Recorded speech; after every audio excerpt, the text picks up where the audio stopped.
Hello everyone and welcome to the Chief Science Officers Zoom on science calls, where we learn about STEM professionals and their careers to understand the impact of their job in modern life. My name is CSO Durar from Kuwait. I'm personally excited to host today's call. So for all of us to enjoy the experience. Okay, sorry. Please mute your microphones and post your question at any time during the presentation in the chat box. We will be sure to have time after the slide to answer as many as possible. So Amir, would you please share your slides and tell the students a little bit about yourself? Yeah, for sure. Let me also turn on my camera. And so from now on, you want it to be in Arabic? Yes, yeah. I guess. No, but right. Yes. Arabic mode activated. All right, good luck. Goodbye, everybody. Let me just share screen.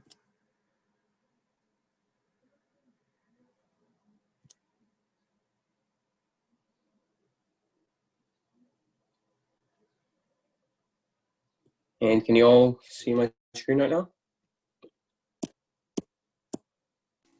Yes, we can. Okay, perfect. Okay, السلام عليكم. أنا اسمي عمرو صالح. أنا طالب في جامعة في تورونتو، جامعة University of Toronto.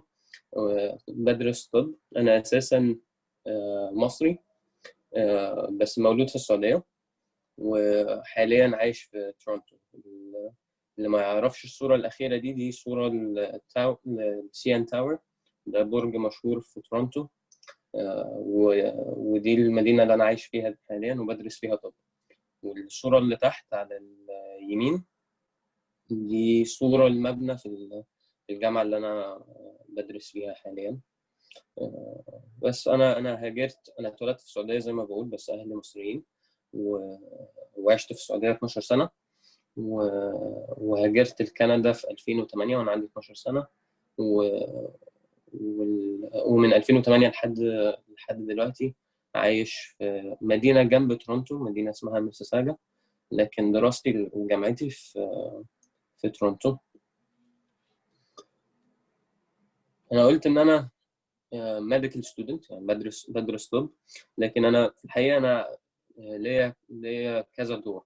أنا أول وأهم دور طبعاً زي في الصورة اللي فوق على اليمين دي، أهم دور هو إن أنا طالب. معظم وقتي بستغله في إن أنا بذاكر باخد كورسات وبحضر المحاضرات. طبعاً حالياً مع الفيروس إحنا كلنا بندرس من البيت، بس لسه ما زلت طالب ولسه ما زلت بمتحن. وفي الحقيقة أكشلي كان لسه عندي امتحان من ساعة قبل المكالمة دي بساعة. كنت لسه مخلص آخر امتحان ليا في تاني سنة طب. احنا النظام هنا في تورونتو إنه علشان تدرس طب لازم ما بتدخلش طب بعد الثانوية عامة على طول. لازم بتدخل الأول أي جامعة تدرس 4 سنين وبعدين بعد كده تقدم. فأنا بقول إن أنا حاليا في تاني سنة جامعة، بس أنا في الحقيقة أنا بقالي 6 سنين بدرس في الجامعة. فأنا اتكلمت عن أول دور ليا كطالب، إن أنا بدرس وهكذا، لكن ليا دور تاني برضو إن أنا بتعلم تحت إشراف دكاترة، وبتعلم جوه المستشفيات، يعني مش بس في المحاضرات وكتب ومذاكرة وامتحانات. لا، احنا برضو بنتعلم في المستشفيات وبنشوف مرضى وبنشوف الدكاترة ازاي اسلوبهم عامل ازاي مع المرضى، وازاي بيتعاملوا معاهم يوم ليوم. خليني بس احاول اكبر البرزنتيشن احسن عشان تبقوا شايفين الشاشة كاملة كده احسن.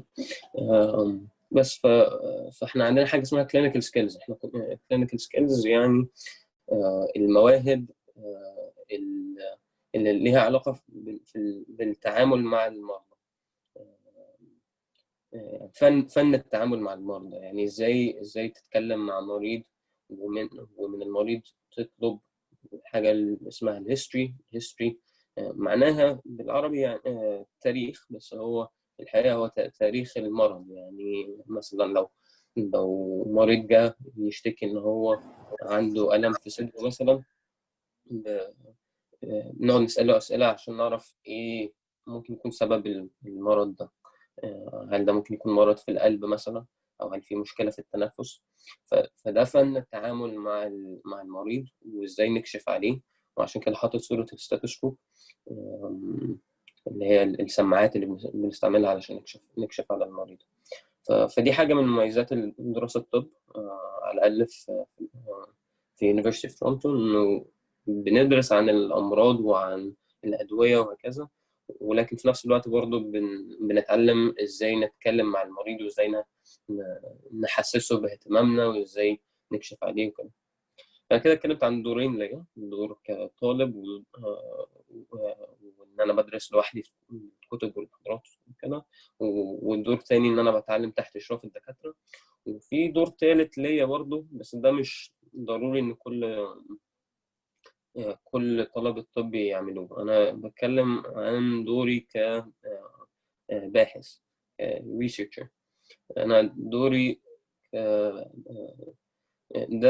دي حاجة أنا بعملها مجرد بس علشان أنا بحب العلم، وبحب إن أنا أحاول أكتشف حاجة جديدة. صورة الميكروسكوب دي أنا خبرتي في العلم وفي البحث أساسها أو معظم تركيزي في مرض السرطان. أنا اشتغلت في معمل تحت دكتور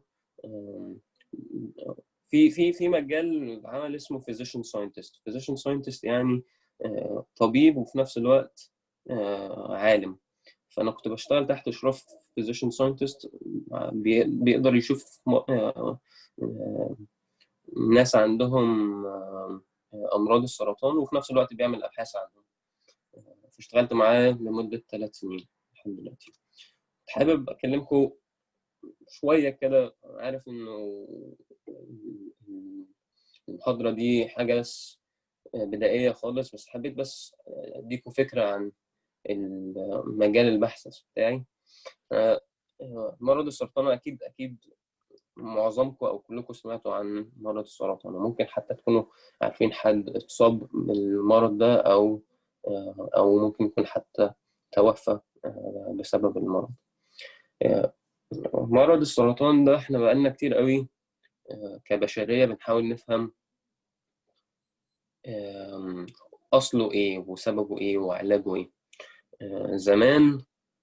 زمان خالص، أول مرة مرض السرطان ده حد يكتشفه أو حد يعرف إن هو مرض أصلا كان حوالي من 5000 سنة.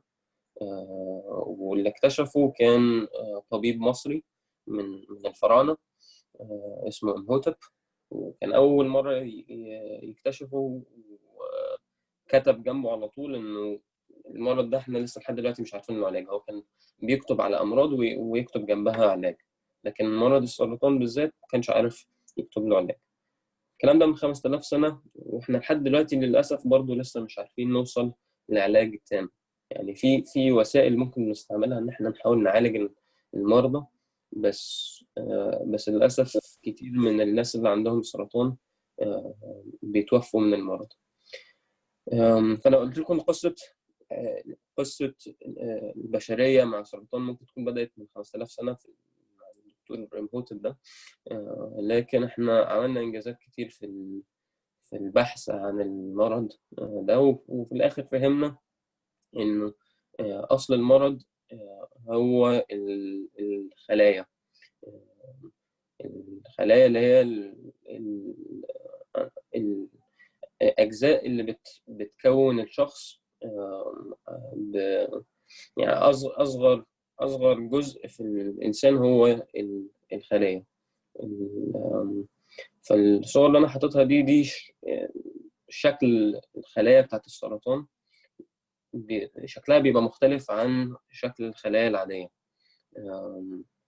لو يعني بيبقى شكلها مدي على كورة كده مثلا، بدل ما هي بتبقى سطحية أكتر،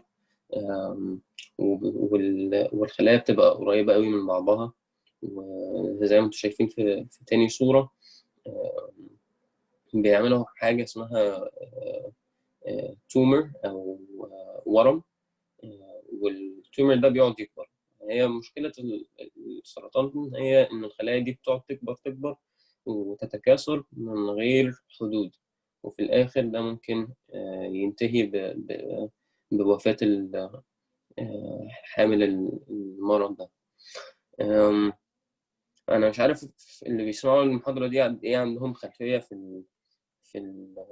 في البيولوجي، بس أنا مفهومي يعني إنه أغلبية اللي بيتفرجوا هم أطفال. فمش عارف ممكن تكونوا سمعتوا عن كلمة ال DNA قبل كده ولا لأ. بس ال DNA دي عبارة عن حاجة جوه الخلايا، ودي عبارة عن مادة تقريبا هي كأنها لغة الخلايا، اللغة اللي بتعرف الخلايا تعمل إيه، تكبر ولا ما تكبرش. ممكن حتى الخلايا تموت بسبب المعلومات اللي متكونة جوه ال DNA. ال DNA متقسمة أجزاء، الأجزاء دي اسمها جينز. الجينز هي الحاجات اللي كل جين بيدي معلومة بتوصل ل بروتين، والبروتين هو اللي بينفذ العملية جوه الخلايا. ففي نوعين من الجينز مهمين في مرض السرطان، النوع اللي هو اسمه أنكوجينز والنوع اسمه تومر سبريسور جينز. الأنكوجينز دول الجينات اللي بتدي معلومات عن إزاي الخلية أو بتدي معلومات أو أوامر للخلية إنها المفروض تكبر وتتكاثر وعددها يزيد. والتومر سبريسور جينز بيعملوا العكس، بيقولوا للخلية إنها تبطل تزيد، تبطل تتكاثر، وممكن حتى تؤدي لأن الخلية تموت. ودي ممكن تكون حاجة كويسة، إن الخلية تموت دي حاجة ممكن تبقى كويسة علشان تمنع من إنه الخلية تقعد تزيد بعدد كبير، اللي هو في الآخر يؤدي لمرض السرطان ويؤدي لوفاة المريض. ففي نوعين من الجينات دول، الأونكوجينز والتومر سبريسور جينز. واللي عادة بيحصل في الكانسر، اللي بيحصل في السرطان، هو إنه بيبقى في غلطة في المعلومات اللي موجودة جوه الجينات دي. فممكن يبقى في غلطة تقوي الأونكوجينز، الجينات اللي بتوصل للسرطان، ممكن تقوي الجينات دي. وفي غلطات تانية ممكن تضاعف التومر سبريسور جينز. فلو ضاعفت التومر سبريسور جينز وقوت الأونكوجينز، انت كده يبقى عندك جينات بتؤمر الخلايا بأنها تكبر، وما عندكش الجينات اللي بتقول للخلايا إنها تبطل تكبر، وبالتالي ده بيوصل للكانسر. الحقيقة المعلومات عن الأونكوجينز والتومر سبريسور جينز دي احنا يعني في تاريخ البشرية يعتبر قريب، اكتشفناه عن قريب تقريبا في السبعينات، 1970 بدأنا نعرف عن الموضوع ده. ده طبعا يعني من حوالي 50 سنة، لكن أنا بتكلم عن إنه يعني إحنا بقالنا 5000 سنة مش فاهمين أصل الأمراض دي إيه. والبحث عن الجينات دي دلوقتي بادئ يوصل لمعلومات ممكن تفيدنا في إن إحنا نكتشف أدوية جديدة. وبس أنا حبيت أديكم مجرد كده معلومات بدائية عن الشغل اللي أنا بعمله كطالب وباحث، وإن أنا في مجال اسمه physician scientist، إنك تبقى طبيب وفي نفس الوقت بتعمل بحث. ودي من وجهة نظري من أحسن المجالات اللي الواحد ممكن يشتغل فيها علشان يحاول يفيد البشرية. بس لو حد عنده أي أسئلة ممكن تسألوني. Thank you very much. Now let's start with the participants' questions. So before I scroll chat box, I want to ask you a question, okay? Yeah, for sure. Go ahead. Who was you inspired when you entered medicine? Sorry, can you repeat the question, please? who was your inspired when you enter medicine? Sure. And would you like me to answer in English or in Arabic? It's okay. Whichever you're more comfortable with. Okay, so is the audience primarily going to be? I can give the answer in both Arabic and English if you would like. I'm comfortable with both, so I'll leave it up to you to decide. Actually, if you want to do it in both, that would be great, because if we send the recording, some of the students will be able to hear your answers when she asks them in either. Okay, sounds good. So the question in terms of who was my inspiration to enter medicine. There are several people who inspired me. One of them is my father, who is a doctor, and having exposure to that field through him was one of the reasons why I considered pursuing medicine. And another source of inspiration for me is a doctor called Frederick Banting, who is a doctor and a researcher who in the year 1920 discovered insulin, which is a treatment for diabetes. And in fact, he discovered it at the same university that I currently study in. So those are two of my strongest forms of inspiration to pursue medicine. And I'll go ahead and answer it in Arabic now. السؤال كان بيقول ايه مين الناس اللي شجعوك انك تدخل مجال الطب؟ وهو في ناس كتير اثروا على القرار ده، بس اتنين معينين عايز اتكلم عنهم. اولهم هو والدي طبيب جراح عظام، فكلامي معاه وان انا جات لي فرصه ان انا اشوف شغله في المستشفى ده، دي من الاسباب اللي شجعتني ان انا ادخل مجال الطب. والشخص التاني دكتور اسمه فريدريك بانتينج. فريدريك بانتينج ده دكتور كان في سنة 1920 كان اكتشف الأنسولين اللي هو علاج لمرض السكر. فهو كان طبيب وفي نفس الوقت عمل البحث اللي وصل للاكتشاف العظيم ده، واكتشف الانسولين في جامعة يونيفرسيتي اوف تورونتو. دي من الحاجات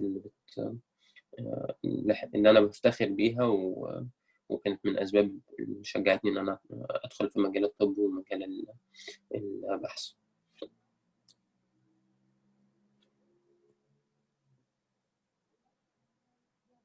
And that concludes my answer to that question. You're muted, Durar. Leave yourself unmuted, kiddo. Sorry. What was your most powerful learning experience as you grow into your field? My most powerful learning experience. So I've been very blessed and privileged to have many learning experiences. I think it's a very humbling and a very humbling opportunity and the privilege to be able to learn medicine. But I think the experiences that stand out the most are the interactions with patients. The feeling that you actually have the potential to have a direct positive impact on someone's life, and they have hope and trust in you, and not just them but also their families. So having that sense of responsibility and trust is one of the strong motivations to excel in the field. I wouldn't be able to pick one specific moment, but in general, I would say it's the direct interactions with patients, and particularly in my case with cancer patients, because that's one of the diseases that I'm interested in studying about. And I'll go ahead and answer it in Arabic now. So السؤال كان بيقول ايه اكتر موقف أثر عليك او أثر على دراستك؟ وإجابتي هو إنه في مواقف كتير، ما أقدرش أختار موقف واحد بس. وأنا طالب في جامعة الطب، أنا محظوظ إن الحمد لله عندي فرص كتير إن أنا أتعلم وآخد خبرات كبيرة. لكن هو يعني أكتر حاجة بتأثر عليا هي المرضى، إن أنا أعرف أتعامل مع مريض وأبقى حاسس إن أنا أقدر أفيده فعلا، وإن هو بيثق فيا هو وعيلته، إن أنا أعرف أفهم مرضهم إيه وأحاول إن أنا أعالجهم. طبعا في الأول وفي الآخر العلاج مش بإيدي، العلاج دي حاجة من ربنا، لكن إن أنا يكون عندي دور في إن أنا أساعد في علاج المريض، دي حاجة بتشجعني إن أنا أحاول أتفوق في المجال ده.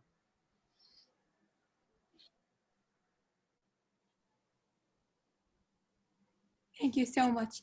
Second question from Abdullah. What is your major in the med school? So the way med school is structured, at least in Canada, is like I said in the presentation, you go through 4 years of undergraduate schooling first, and then you graduate with a bachelor's degree, and then you pursue medicine, or actually some people pursue medicine after graduate degrees, after a master's or a PhD or so on. But then after you join medical school, those 4 years of medical school are not specialized. I don't have a major yet. I am learning about all of the different diseases that a patient could face. So although I highlighted cancer in particular here, I'm not majoring in cancer just yet. So I have to finish 4 years of medical school first, and then apply to specialize, which is called residency position. And that could be anywhere from 2 to 6 or even 7 years of further training as a resident doctor. So I haven't specialized yet, but I hope to specialize in oncology, which means caring for cancer patients. And I'll go ahead and answer in Arabic. كان السؤال إيه تخصصك في الطب حاليا؟ وإجابتي كانت إنه النظام في كندا، نظام الطب في كندا، إنه لما ندخل طب أول 4 سنين بيبقى دراسة عامة، بناخد كل الأمراض، ما بنتخصصش في حاجة معينة. وبعد ال4 سنين دي بنبدأ نقدم على التخصص، وده ممكن التخصص ده ممكن يبقى كمان ما بين 2 ل6 سنين أو حتى 7 سنين، حسب المجال اللي هختاره واللي هتقبل فيه. فأنا حاليا ما تخصصتش، بس بفكر إن شاء الله إن أنا ممكن أتخصص في طب الأورام.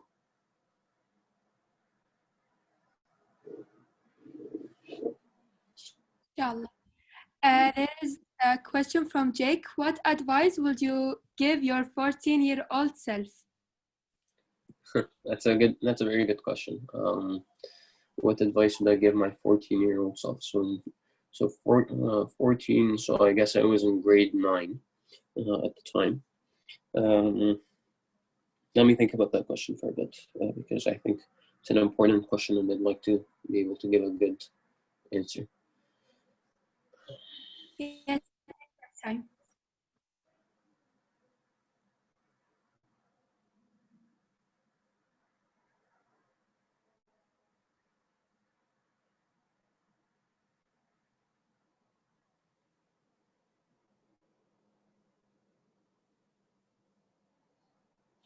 Okay. So at age 14, that's a fairly difficult age, because it's a transformative age. People at this age, people are transitioning from being a child to becoming an adult, and there are a whole range of challenges that come with that.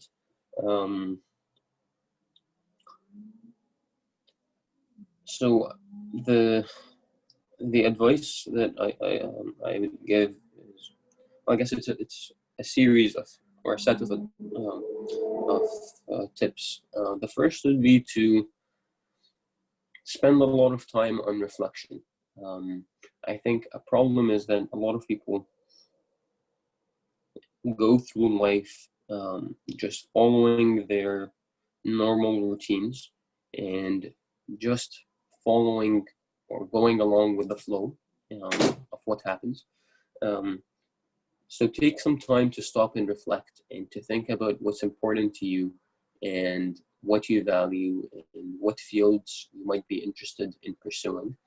And also spend some time thinking about what your strengths are and what your weaknesses are, and commit yourself to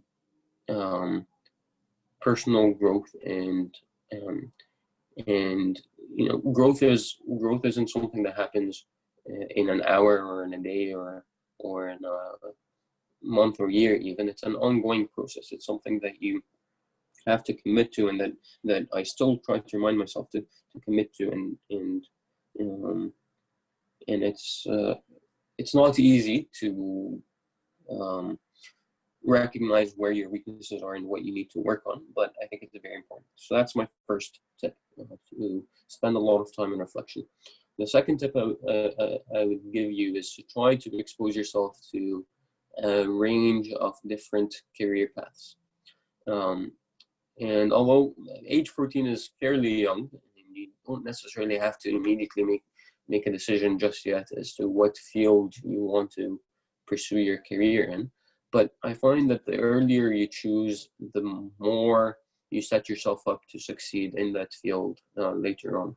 And one of the best ways for you to figure out what you want to do is to try to expose yourself to many different experiences, whether that means, for example, shadowing a physician, which means tagging along with a doctor for a day and seeing what their work is like, or just sending questions to people in different specialties and so on. Try to expose yourself to different career paths. And my third piece of advice is read. Read. I think it's absolutely critical. I think that, and when I say read, I'm referring to non-fiction books. So not stories, not novels, although those have value, of course, and could be very thought-provoking. But I find that you can get similar levels of entertainment through other means. But I think that reading is a very valuable opportunity for you to learn something that you're not going to learn within school. So try to read a lot about, the science of success and biographies of people who have been successful and the journeys that they took. And try to incorporate some of those lessons to your life. It's not enough to read about these. You have to transform it into action. And my last piece of advice is to make sure that you set goals, and to also make sure that your goals are very ambitious. And this might be counterintuitive. It might be different than what most people say in terms of goal setting. Usually people say that you should set goals that are realistic or easily achievable so that you don't feel disappointed. But I think that the goal you set is the upper limit of what you can possibly achieve. And the person who sets their goal as being a professional football player who plays for Liverpool, for example, you're probably thinking of Mohamed Salah right now. The person who sets his goal like that versus someone who says, I just want to be kind of good at soccer. Most likely that's what each of those people is going to be able to achieve. I mean, that doesn't mean that every person who sets their goals at very ambitious targets is going to achieve them. You still have to put in, but at least it determines maximum you can possibly reach is. So set ambitious goals, try to set them early and commit yourself to them, and years ahead of you, inshallah, to be able to pursue those goals. And commit to growth, ongoing reflection, reading, and developing yourself until you reach those goals. And I think I'll stop at there because I think I gave a much longer answer than probably what was requested. I'll try to give a bit more of a brief version of the answer in Arabic because I was thinking through the answer while I was giving it, so hopefully I'll give a more succinct answer in Arabic. السؤال كان ايه النصيحة اللي ممكن تديها لنفسك لو انت عندك 14 سنة، او يعني او نصيحة ممكن تديها لحد حاليا عنده 14 سنة. كان اول نصيحة بالنسبة لي هو انك تدي نفسك وقت ان انت تفكر وتشوف ايه الحاجات اللي انت محتاج تحسنها في نفسك. يعني علشان معظم الناس بيمشوا في مجالهم كده وبيمشوا في حياتهم من غير ما يفكروا ايه الحاجات اللي هم عايزين يوصلوا لها او ايه الحاجات اللي محتاجين يحسنوها في نفسهم. فادي نفسك وقت كتير انك تفكر وتقعد مع نفسك كده في مكان هادي وتشوف ايه الحاجات اللي انت محتاج تعملها. تاني نصيحة هو انك تقرا كتير، وخصوصا انك تقرا في الحاجات العلمية، الحاجات مثلا حاجات عن علم النفس او علم النجاح، او تقرا عن قصص حياة ناس وصلوا للاهداف اللي انت عايز توصل لها. القرايه دي حاجه مهمه جدا جدا، وصل لك معلومات ونصايح عمرك ما تعرف توصل لها مجرد بس بالدراسه العاديه او بالشغل او كده. مهم جدا انك تخصص وقت للقرايه، وهتلاقي انه اغلبيه الناس الناجحين جدا دايما بيخصصوا لنفسهم وقت للقرايه. يعني مثلا بيل جيتس مثلا كل يوم لازم بيقرا له لمده ساعه، وكل اسبوع بيخلص كتاب، مع انه جدا هو شايف القرايه. وثالث نصيحه هو انك تحاول تشوف مجالات كتير مختلفه لحد ما تعرف تقرر انت ايه المجال اللي انت عايز تشتغل فيه. يعني تطلب من نصايح الناس في المجالات دي، او تحاول ان انت تروح مع دكتور لمدة يوم مثلا تشوف شغله عامل ازاي، او تقرا عن شغلهم او كده. وحاول تختار بدري ايه المجال اللي انت عايز تدخل فيه علشان تعرف تجهز نفسك انك توصل للهدف ده. ورابع واخر نصيحة هو انك لما تيجي تحدد لنفسك اهداف، حط اهداف، خليك طموح وانت بتختار الهدف، علشان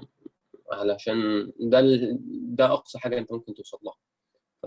خليك طموح وخليك واثق انك تقدر توصل للهدف ده، وبرضه خليك عارف ان دي مش كفاية، لازم تعمل مجهود علشان توصل له، ومجهود يومي مش بس يوم ولا يوم واحد ولا شهر واحد. الحاجات دي ممكن تاخد لها 10 سنين لحد ما تعرف توصل لهدفك. And yeah, I'll stop there.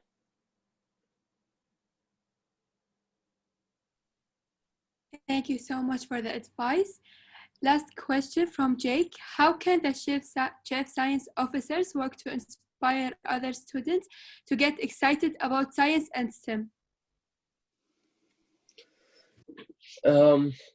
So I'm not fully familiar with what the work of chief scientific officers entails, so I wouldn't be able to answer specifically based on what that organization does. But what I can say is that in general, I think one of the best ways to get people excited about science and technology and engineering and mathematics or STEM fields is to expose them to those fields. So I think this program that we have here is a remarkable effort to do that, and I think there's a lot of value in similar programs being established.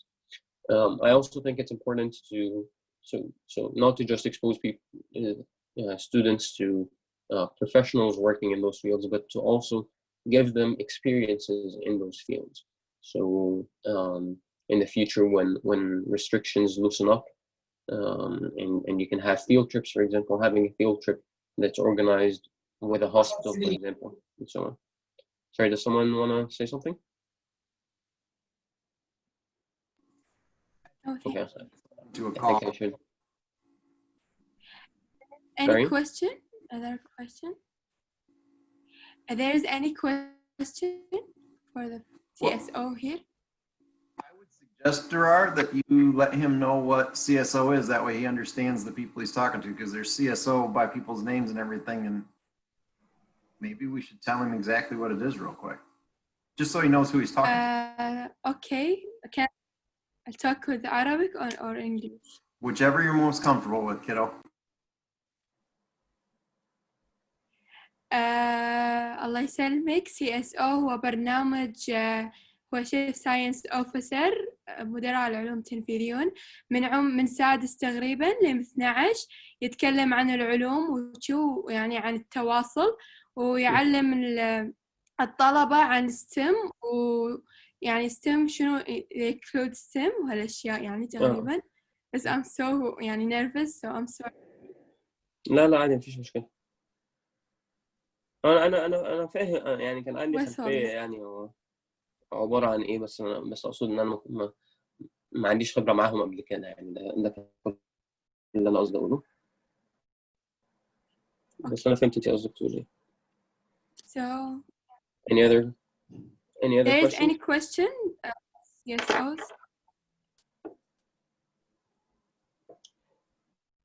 No?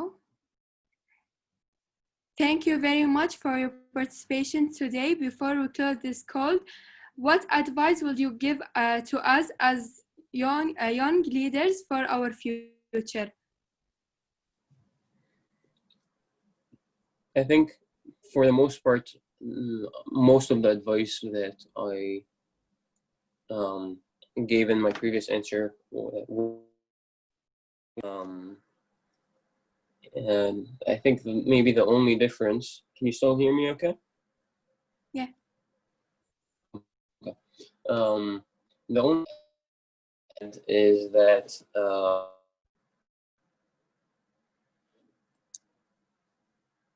perhaps in terms of young leadership, find the cause that you're passionate about and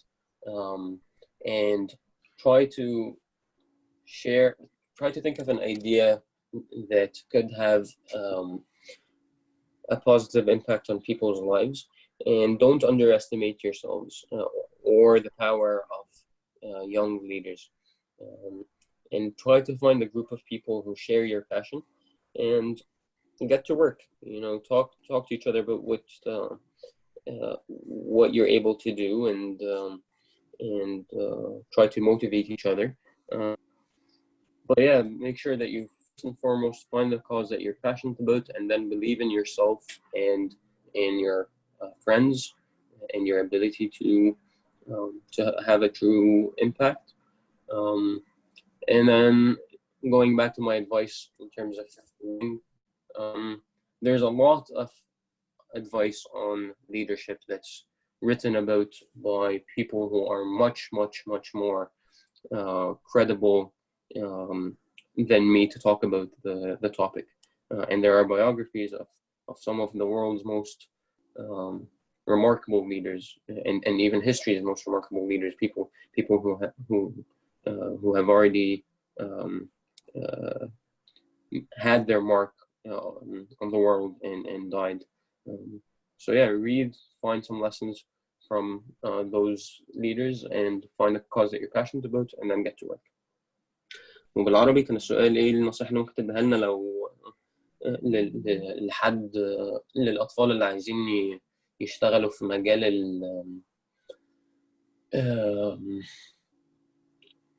الليدرشيب اللي هو يعني الحاجات النشاطات الاجتماعية للشباب. وكنت بقول إن نصيحتي هي تقريبا نفس النصائح اللي أنا اديتها في السؤال اللي عن ايه النصائح اللي ممكن اديها لحد عنده 14 سنة. نفس النصائح هزود عليها بس انك من ناحية النشاطات دي ان انت تختار او تشوف هدف او سبب انت مؤمن بيه او شايف ان هو مهم، وتحاول ان انت تشتغل مع زمايلك او تشتغل مع ناس من سنك ان انتوا توصلوا للهدف ده. خلي عندك امل ان انت هتعرف فعلا توصل للهدف ده.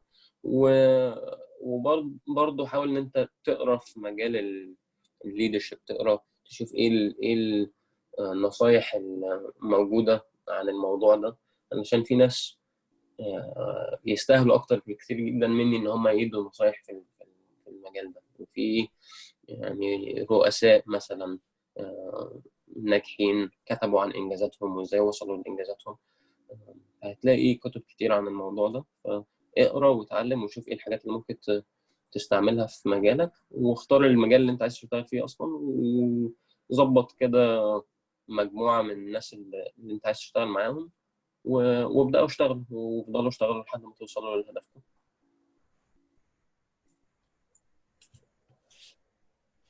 Again, we thank you for joining us today. You're an inspiration to many of us, and we hope that you can participate in another call someday. As we continue to zoom in on science, as we close, CSO, join me in saying our motto. CSO, don't just hope it happen. Make it happen. It happen. That's a great motto. Thank you. Thank you very much, sir. That was excellent. And Gerard, you did an excellent job. Keep it up.